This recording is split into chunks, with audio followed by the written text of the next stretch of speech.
name is Tepiso Matole. I'm the Marketing Projects and Development Officer of Soweto campus. I'm here with my colleagues. My name is Mateo Matlani, Sport Arts and Culture Officer of Soweto campus.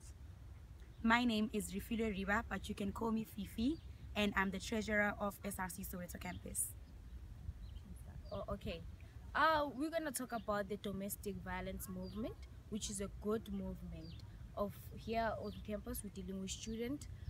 Basically, I'm going to talk about it. It's a very emotional issue because you found out that there are students who share the residence with males.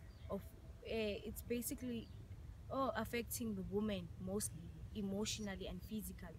It's something that we see where you found out that a guy it's harassing a woman in front of everyone.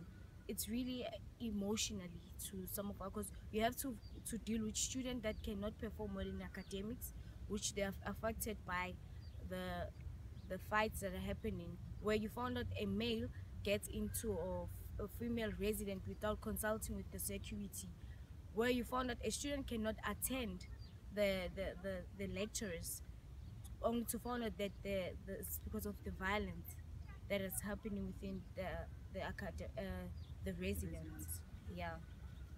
I think one of the biggest factors is that in terms of domestic violence, it could happen from home and the student will be affected, or sometimes it is the student that is being affected. It could be someone they are close to, their boyfriend, someone they don't know, or something like that. But within University of Johannesburg, Soweto campus, it's very hard to know when these people are really affected by such things. But with PsyCAD, we have found that if someone had a problem and they have been referred to the PsyCAD facilities, they could be assisted. And sometimes they would go there for a different reason. But once they get to the root of the problem, you find that there's domestic violence behind it. But I think our biggest challenge is the misconception about it, that people actually tolerate it, or it seems as if it's normal if someone is going through it, or people are even afraid to come out. So the change for me as a campus or as the University of Johannesburg is to allow students to actually embrace, to support, to be active in these things against violence instead of making it the norm, or it's just there and we just get used to it. Okay. And also something about the domestic violence is happening outside the campus. On off-campus accommodations. There's some things of we have to support off-campus accommodation as SRC and as the university in terms of securities and yeah and yeah.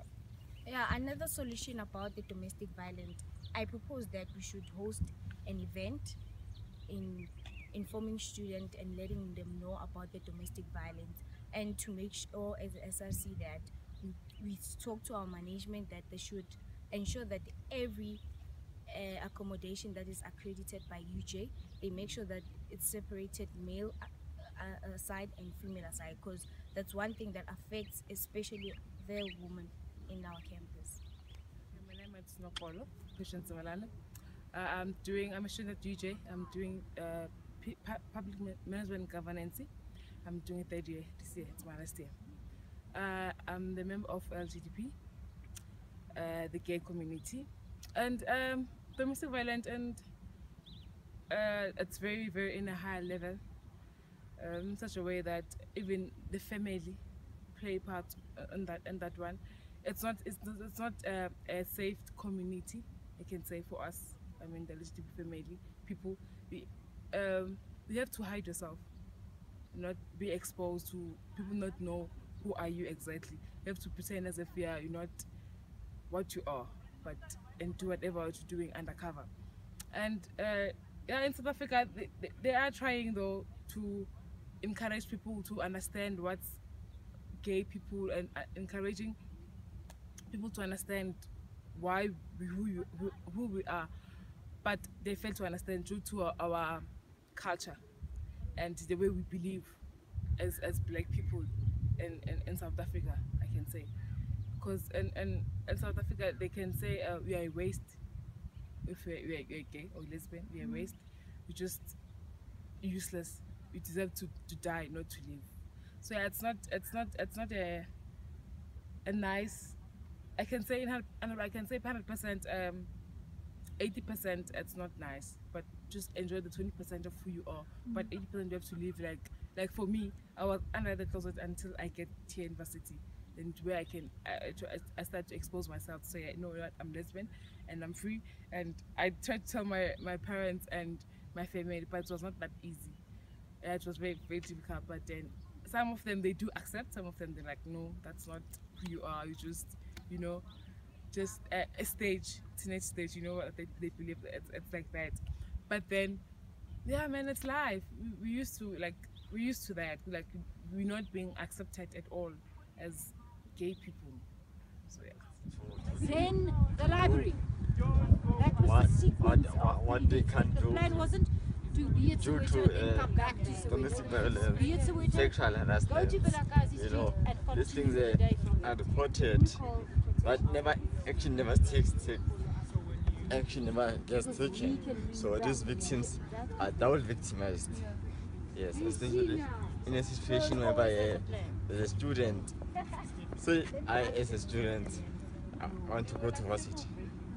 I don't have funds, but I'm feeling that way. Here comes and then I say, okay, I will take you to varsity. If you could do anything for me, fine, you reach an agreement. Remember, that's a verbal agreement. You give that man whatever he wants, but when the time comes, you turn their backs on you.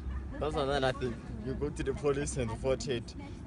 But no, but now just because those men are wealthy, they can make it those cases disappear, just like that. So, and it's just a normal thing, currently.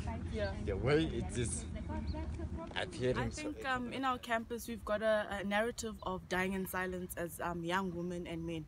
More especially in South Africa, we'd rather actually watch someone hit another person and walk by instead of doing something about it. So I think the first step would be actually speaking out and standing up for other people that are affected and those that are infected by domestic violence. I think more on the support structures. I think we should have more lubricate the structures and actually ensure that they are functioning and active and people know about it. I think as a student body, we should be actually creating an awareness campaign on domestic violence, as well as looking for some of the people that are affected and that have been speaking out, so that people can be encouraged to actually speak out. Thank you.